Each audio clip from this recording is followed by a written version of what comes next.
Queridos amigos, en esta oportunidad quiero seguir compartiendo con ustedes las riquezas del pensamiento de Saulo de Tarso, conocido en Occidente como el apóstol Pablo. Quiero recordar este sencillo y poderoso versículo que se encuentra en la carta a los Efesios, a la altura del capítulo 4, versículo 6, en el cual Pablo lo que hace es plasmar una verdad que en Cábala conocemos como la unidad o la famosa conciencia Aleph. Lo voy a leer acá. Él dice, un Señor, una fe, un bautismo. Y luego en el 6 dice lo siguiente, un Dios y Padre de todos, el cual es sobre todos y por todos y en todos. ¿Qué es eso? Lo quiero volver a leer. Un Señor. Esto es unidad, una fe, la emuná, una, no dos ni tres. Luego, un bautismo, un mikvé. Claro, podríamos hablar de qué es un mikvé, podríamos tratar de entrar en las profundidades también de cómo se puede interpretar un baño ritual, una piscina ritual, la mikvé o la mikvah judía, una reunión de aguas y su relación con los nombres divinos de Dios, pero no quiero meterme a eso, al menos por el momento. Pero el punto es que al decir un bautismo, la idea es de unidad. Pablo quiere amarrar los fragmentos de los sujetos, de las personas y de las cosas para que puedan despertar a la unidad de la conciencia Aleph. Pero me encanta mucho cuando dice un Dios, luego dice un Padre de todos. La pregunta es ¿de quiénes? De todos, ahí estás tú. Y luego sigue el cual es sobre todos, sobre quiénes todos, sobre todo judío, sobre todo gentil, sobre toda persona que practica cualquier tipo de religión. Por cierto, esto también incluye a los ateos, sobre todos, y por todos, y en todos. Importantísima idea, que tal como podemos ver, es un pensamiento profundo de todos los cabalistas, de todos los místicos judíos que a lo largo de la historia han estado enseñando a sus discípulos lo importante que es trascender el mundo de la ilusión de los fragmentos y tratar de elevar la conciencia para poder pensar en términos de unidad. Claro, esto es difícil. Es difícil pensar en términos de unidad y obviamente para el místico adentro de la unidad, es decir, la unidad está formada por diversidad y lo más difícil, lo más complejo que los cabalistas comenzamos a tratar de hacer al estudiar un libro de mística o al comenzar a estudiar meditación, comenzar a practicar la meditación judía, la meditación bíblica, la meditación hebrea, es tratar de pensar simultáneamente. Pensar como fragmento, pensar como una pequeña parte de la realidad que tiene una ilusión de existencia propia, pero a la vez estar pensando en términos unitivos o en términos de una comunión. Entiéndase, una unión en común. Por cierto, si eres lector de la Biblia, cada vez que aparece la palabra comunión y tenemos comunión los unos con los otros, eso no es más que otro término de la Cábala que se llama Debekut. Quiero yo que logremos captar y entender todos aquellos que tengan mente abierta, lo vuelvo a repetir, que el cristianismo no es más que una expresión mística del judaísmo, una de muchas. Claro, resulta ser que las enseñanzas del rabí Jesús de Nazaret, Jesucristo como se le conoce, o Yeshua HaMashiach, como le pueden llamar en el mundo del judaísmo mesiánico, resulta ser que es un maestro tan pero tan brillante que logró bajar la luz del reino de los cielos en forma de parábolas que cuando comprendemos el mensaje que ellos trataron de comunicar, nos encontramos entrando al reino de los cielos, que no es más que una percepción de unidad en la diversidad. Quiero dejar esto muy claro porque Pablo en la carta a los Efesios habla mucho acerca de paz. Varias veces habla de paz. Él dice que de los dos pueblos él hizo uno, vino y anunció paz. Si vamos a leer también el capítulo 4, muchas veces también nos encontramos con él hablando de paz, hablando de amor, hablando de unidad. ¿Qué es hablar de paz? ¿Qué es hablar de unidad? ¿Y qué es hablar de amor? ¿Y qué es hablar que de dos pueblos ha hecho uno? Es más, si tú eres lector de Pablo, de la Biblia, y sigues leyendo la carta a los Efesios, te vas a dar cuenta que más adelante Pablo dice que todo marido debe de amar a su esposa, a su mujer, porque ya no son dos, sino una sola carne.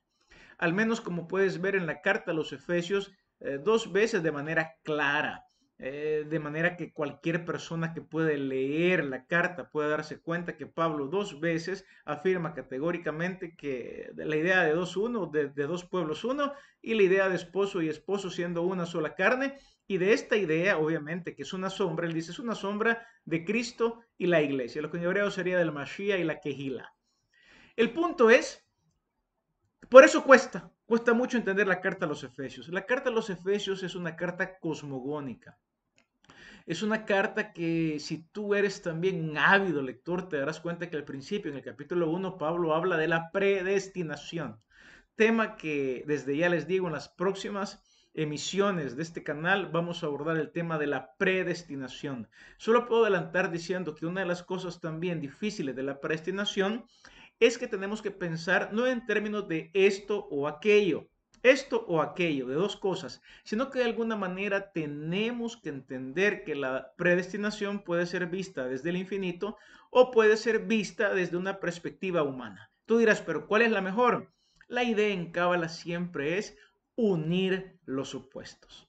Pero bien, volvamos con el apóstol Pablo, porque hoy lo que también me interesa a mí, partiendo queriendo dejar en claro de que Pablo es un místico judío, de que la carta a los Efesios es de las cartas más profundas que él ha escrito, que el tema recurrente de dos a ser uno, repito, de dos pueblos, judíos y gentiles, a ser uno, luego aparece la idea de que esposo y esposa son una sola carne, y tú has leído por eso el esposo debe cuidar a la esposa, porque el que ama a su esposa, a sí mismo se ama. Es más, podríamos profundizar también diciendo que la esposa no es más que la sombra de Nukba. Si te encanta estudiar Cábala, tú estás familiarizado con los Partsufim, tema muy avanzado en la mística judía. Es decir, obviamente, Nukba es parte del sistema. Para Pablo, la esposa es parte del sistema del hombre. Es decir, aquí no estamos hablando de dos entes separados, estamos hablando de un varón perfecto. Por cierto, en la carta a los Efesios también Pablo habla del varón perfecto. Y aquí tenemos que entender algo, esto no tiene que ver con machismo ni con feminismo. En el varón perfecto, en el ish perfecto está la isha. Solo se le agrega una hei, ¿ok? Y tenemos que el varón perfecto es andrógino. Es decir, incluye esposo y esposa, incluye hombre y mujer. Dicho de otra manera, si vamos a Génesis, vamos a recordar que cuando le sacan a Eva del costado a Adán, se le llama varón y varona. Me gusta mucho esa traducción, Reina Valera 1960, porque de alguna manera nos da la idea que el varón, ok, también tiene una A que anda por ahí. Eso sería en español. En hebreo sería el ish, tiene una Hei, ok, que hay que buscarla. Estas ideas son pero muy importantes. Ok, retomando lo de Pablo, me encantaría ahorita dar otro argumento de por qué es importante tratar de comenzar a saborear la escritura, el Nuevo Testamento, el apóstol Pablo, los 12 apóstoles, las enseñanzas de Jesús desde la Cábala. ¿Por qué razón? Porque la Cábala, particularmente si tú has tenido la experiencia, llámese de nacer de nuevo, llámese de convertirte, llámese de sentir el reino de Dios en las profundidades que están dentro de ti, el reino interno, invisible de Dios, lo que va a ser la mística judía, no quiero decir que te lo va a explicar, porque la mística va más allá de explicar, pero la mística te da una herramienta para seguir profundizando en ese reino invisible que rara vez todas las personas que venimos del mundo cristiano la tenemos.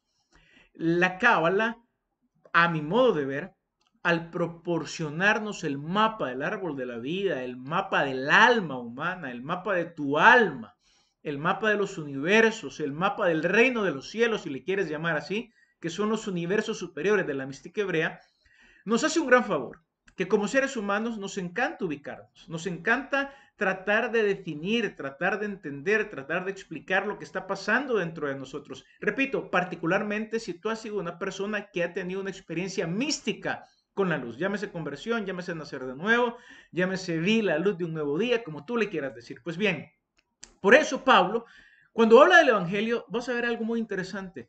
Pablo se refiere a él como una revelación. Lo voy a leer, Efesios capítulo 3.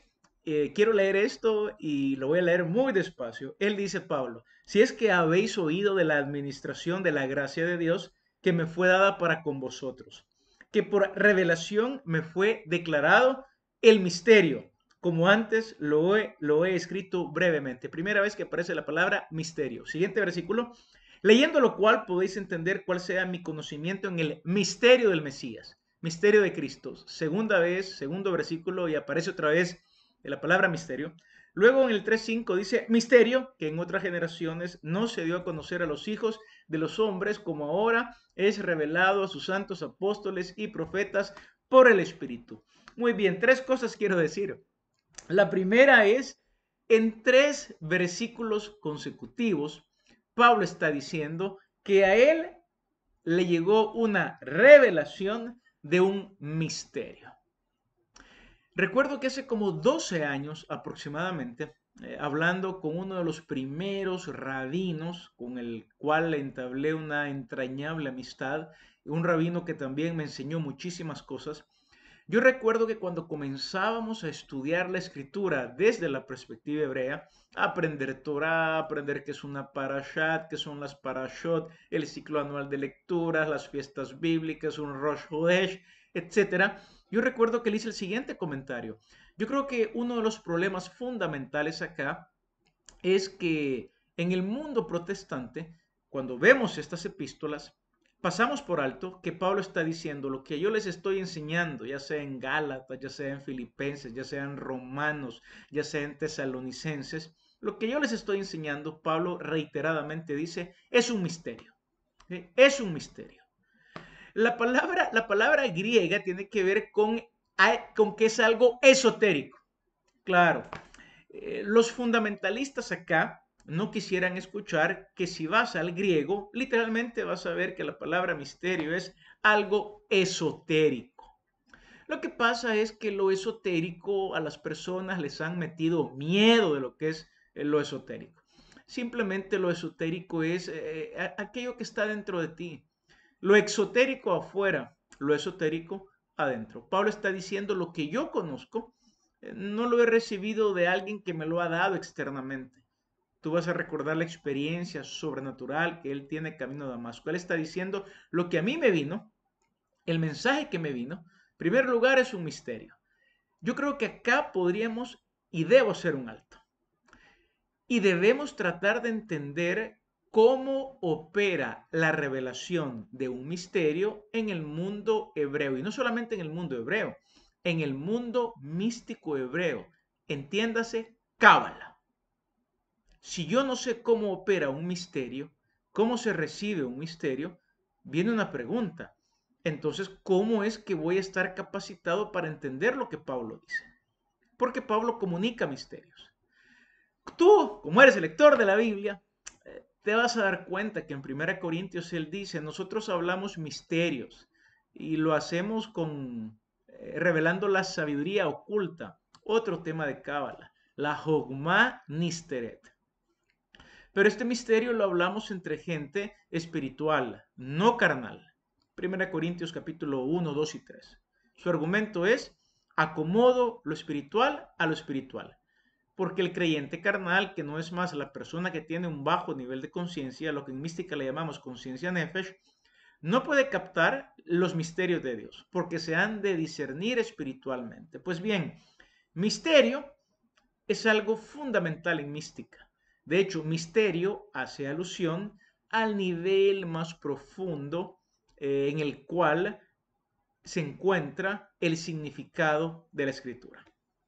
Pablo dice, ok, por esta razón estas cosas han estado ocultas. Voy a decir algo más. No es que estén ocultas porque de repente aparecen, sino que los seres humanos no ha llegado el tiempo de madurez ni de elevación de la conciencia para que los seres humanos puedan captar lo que ya está revelado. Por lo tanto, se le llama misterio.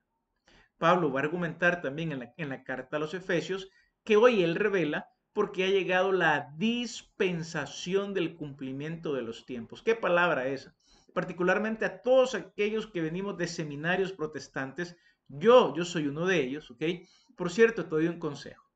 Si tú eres un cristiano que está comenzando, ¿ok?, a familiarizarte con las ideas de la Cábala o con las ideas del judaísmo o con las ideas de la Torá, no vayas a quemar el montón de teologías que aprendiste, que leíste, que compraste, porque todo te va a servir.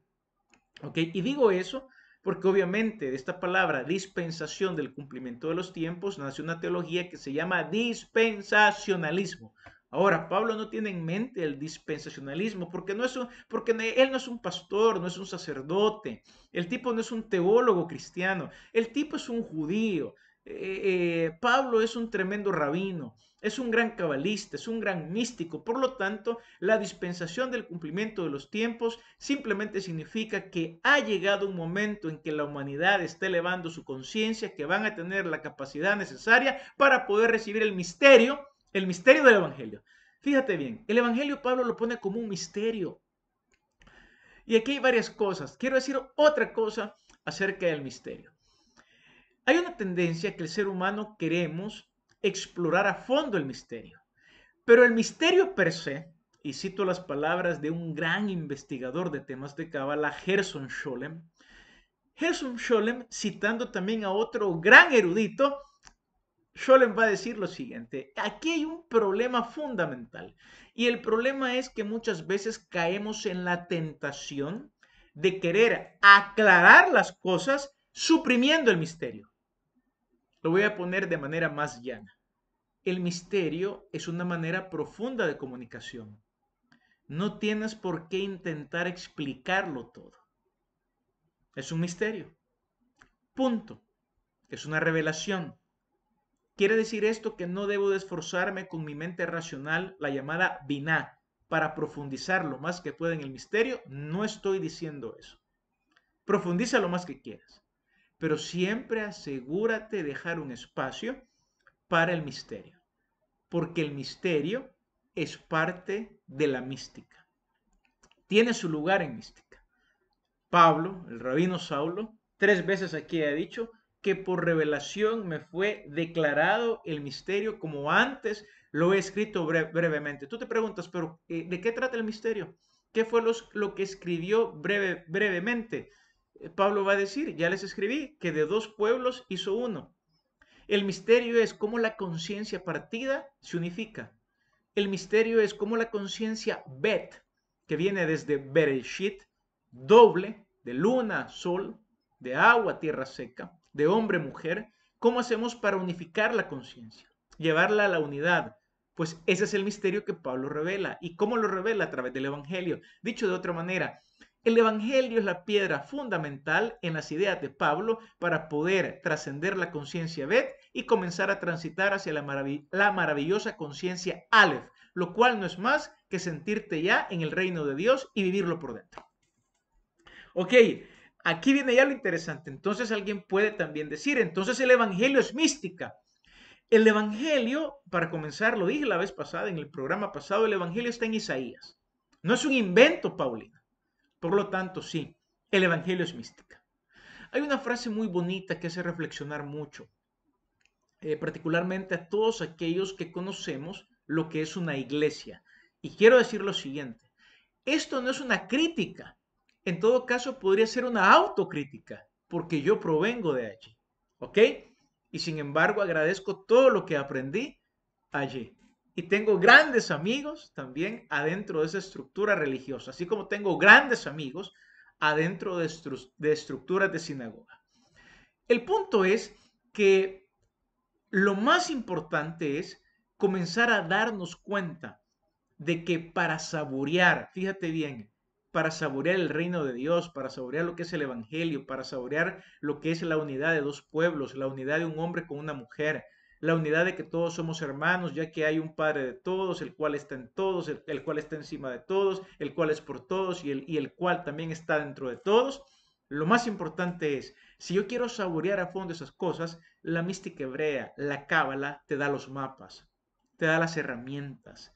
Eh, ah, la cábala no te aleja ni de Jesús, la cábala no te aleja ni de Pablo, la cábala no te aleja de Pedro y sus escritos. ¿Qué hace la cábala? La cábala te ayuda a profundizar a un nivel que tú dices, al fin entiendo por qué, a pesar de estar en una iglesia, mi vida no tenía paz, me sentía dividido, me sentía fragmentado, me sentía deprimido, etcétera. ¿Por qué razón? Porque la mística profundiza en el sentido bíblico, de un modo que desde mi perspectiva y de mis estudios, rara vez lo hace cualquier tipo de teología. Pues bien, Pablo habla de un mensaje, ¿ok? De unidad. ¿Y qué hace ese mensaje de unidad? ¿Cuál es ese misterio? Unión de dos pueblos, unión de varias familias. Incluso Pablo dice que el Padre Celestial es el Padre de quien toma nombre toda familia en los cielos y en la tierra. Lo voy a leer. Eso está acá en el 3:15 de la carta a los Efesios. Él dice, bueno, leo desde el 14, por esta causa doblo mis rodillas ante el Padre de nuestro Señor Jesucristo, de quien toma nombre toda familia en los cielos y en la tierra. También esa es idea de cábala, los nombres divinos. La gente pregunta, ¿y cómo hago con los nombres divinos? Toda familia terrenal es un nombre divino. Y no solamente hay familias terrenales, hoy que se ha puesto de moda los extraterrestres, lo cual en Cábala tenemos la certeza de que existan. Y se sabe de qué universo ellos provienen. Ese es tema para otro video también. Pero el punto aquí dice el Padre de quien toma nombre. Nombre, es decir, estamos hablando de energías, de nombres divinos. Toda familia en los cielos y en la tierra, y esto te incluye a ti, cielos y tierra, hay familias celestiales, ¿ok? Que hay que unirlas con las familias terrenales. Todo esto toma nombre, comparte un nombre, tiene una raíz. ¿A dónde está esta raíz? En el Padre. Padre de quien toma nombre toda familia. Fíjate bien lo que voy a decir. La familia de Sem, Cam y Jafet, a los cuales usualmente separamos, Sem, Cam y Jafet son uno. Claro, estas son las ideas que hacen a veces que las personas se molesten. ¿Por qué razón? Porque el ser humano es sectario, ¿ok? Somos sectarios. Los esposos somos sectarios con la esposa y la hacemos de lado. ¿Ok? Los evangélicos son sectarios con los católicos y los hacen de lado. El judío es sectario con el gentil y lo hace de lado. El rico es sectario con el pobre y lo hace de lado. El que estudia es sectario con el ignorante y lo hace de lado. Y de repente aparece un mensaje que te dice que todas las familias comparten la raíz energética del nombre común con el Padre. ¿Qué hacemos con eso? Es decir, Sem, Cam y Jafet, ¿hay que unirlos? Sí, hay que unirlos. Así como también hay que unir a Ismael con Isaac, al árabe con el judío. Y así como hay que unir también a Sara, la esposa de Abraham, con Agar, la sierva, la esclava. Hay que unir a la libre con la sierva. Ese también es el argumento de Pablo en la carta a los Gálatas. Muy importante también. Como pueden ver, si queremos saborear las epístolas de Pablo, si queremos saborear los evangelios o el llamado Nuevo Testamento, es mística. Es pura cábala. Pero bien, vuelvo otra vez al tema del misterio del evangelio. Ya sabemos, el evangelio es un mensaje que los profetas ya lo habían anunciado y hoy comprendemos otra cosa. El evangelio es un misterio. El misterio consiste en que se nos dan las llaves para dejar el mundo de la separación y unirnos. De hecho, Pablo va a decir en Efesios capítulo 5, refiriéndose al esposo y a la esposa, este es un gran misterio, pero yo no me refiero, dice a marido y mujer, yo me refiero a Cristo y a la iglesia, al Mashiach y a la Kehilá, porque también la unión de Mashiach y la Kehilá, la unión de Cristo y la iglesia, no es más que de dos a ser uno. Y voy a dar un paso más acá. Es la unión de Nukba con el Serampín. Claro, esos son términos energéticos y no espero que ustedes lo sepan ahorita. Lo que estoy estableciendo es que la Cábala no contradice los evangelios. La Cábala no contradice a Pablo. Al contrario, Pablo y los evangelios y San Pedro y Santiago y todos los que han escrito el Nuevo Testamento, todos ellos beben de las fuentes profundas de la mística judía del período conocido como Segundo Templo. Así que sí, es emocionante los tiempos que vivimos. Es emocionante, ¿por qué razón? Porque si tú sientes un gran vacío, yo sé que te pueden haber dicho, ven a Cristo. Lo que la mística hace es realmente te lleva a un encuentro profundo con esa piedra llamada Mashiach, angular, en la cual está el Padre, el Hijo y la unión de todas las cosas. Un pensador, el padre franciscano, Loisy, Alfred Loisy, él dijo lo siguiente: uno de los grandes problemas, ok, es un hombre católico, pero a la vez místico, muy profundo. El tipo dice lo siguiente: aquí el problema es este, que esperábamos el reino de Dios y apareció la iglesia. ¿Qué frase esa? La quiero volver a repetir. Esperábamos el reino. El reino es la unidad de todas las cosas. Esperábamos el reino y apareció la iglesia, que se caracteriza por sectaria, elevado o elevada a la enésima potencia. Y de la misma manera podríamos decir, acá hay otro problema. Esperábamos el evangelio de unidad o el evangelio místico, ¿no? El bíblico, el del misterio, el de la revelación, el que une esposos, el que une siervo con amo, así como Filemón fue unido con Onésimo. De eso se trata la epístola de Filemón. Si alguna vez has leído Pablo y has leído la epístola a Filemón, Filemón no es más que la unión mística, cabalística profunda que el Evangelio produce entre un siervo o un empleado moderno llamado Onésimo, inútil, a quien Pablo a través del entrenamiento cabalista lo permuta en una persona útil y lo une a su amo Filemón. Como puedes ver, si lees todas las cartas, Pablo está en una tarea, la tarea de hacer la paz. Por cierto, la paz entre los extremos, la paz entre las antípodas, la paz entre la supuesta ilusión de las paradojas, la paz entre las contradicciones. Pablo no es más que un personaje tan profundo en mística hebrea que llegó el día de decirlo y llegó el día de animar a la gente a que profundice en su pensamiento sin ningún tipo de prejuicio, lo ubiquemos como un judío que lo que vino a hacer fue anunciar un evangelio de unidad y no un evangelio en el cual se sigan produciendo más pensamientos sectarios. Es más, si has leído la escritura, yo sé que muchos de los que ven este canal, quizás les llama la atención que se llama el cabalista Jesús. Al principio han de sentir un poco de temor, ¿no? Pero si lees a Pablo vas a ver cómo él, en contra del pensamiento sectario, va a decir, ¿quién es Apolos? ¿Quién es Cefas? ¿Quién soy yo? Apolo plantó, yo planté, Apolos viene a regar, pero el crecimiento lo da Dios. Así que no cuenta ni el que siembra ni el que riega, sino Dios quien hace crecer. Pablo dice, ¿cómo es posible que se estén peleando por Pablos, por Apolos, por Cefas? ¿Qué somos nosotros? Somos servidores. ¿Cómo ocupa la palabra servidores, Pablo? Como un concepto de unidad. Es decir, no te pelees tú si fue Apolo o Pedro o Pablo tu maestro de cristianismo, de doctrina o de cábala. ¿Ok? El punto es, la categoría mística que nos unifica es servidores. ¿Ok? Somos uno.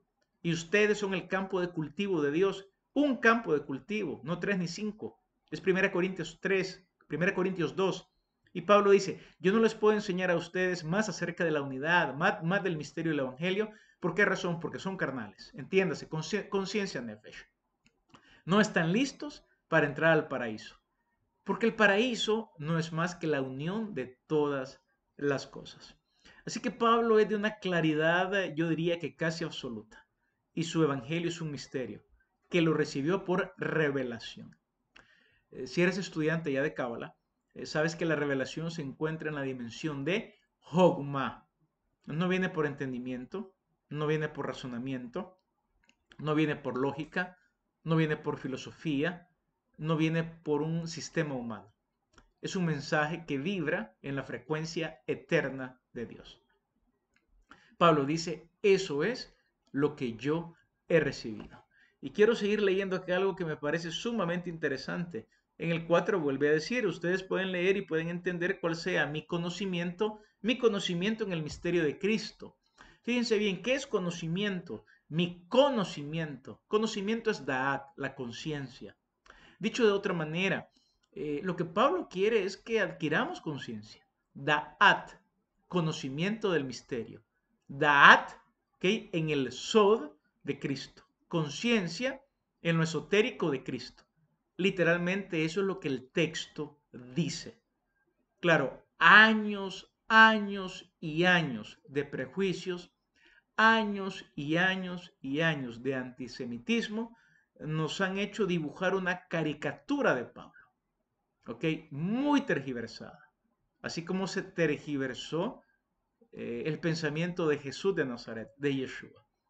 Pero Pablo es un místico, de los místicos más fuertes que ha habido, y con mucho poder, entiéndase, en su debilidad, porque entramos al mundo paradójico de la Cábala, en su debilidad, él da a conocer los grandes misterios de aquel que a pesar de vivir en un mundo fragmentado, sabe reconocer que hay una raíz, la cual une todas las cosas.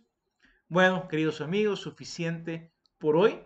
Si alguno de ustedes dice, ¿qué libro de Cábala me recomienda? ¿Por qué no lees la carta a los Efesios? Te darás cuenta, es un libro de pura Cábala. Abrazos a todos. Shalom, nos vemos en la próxima.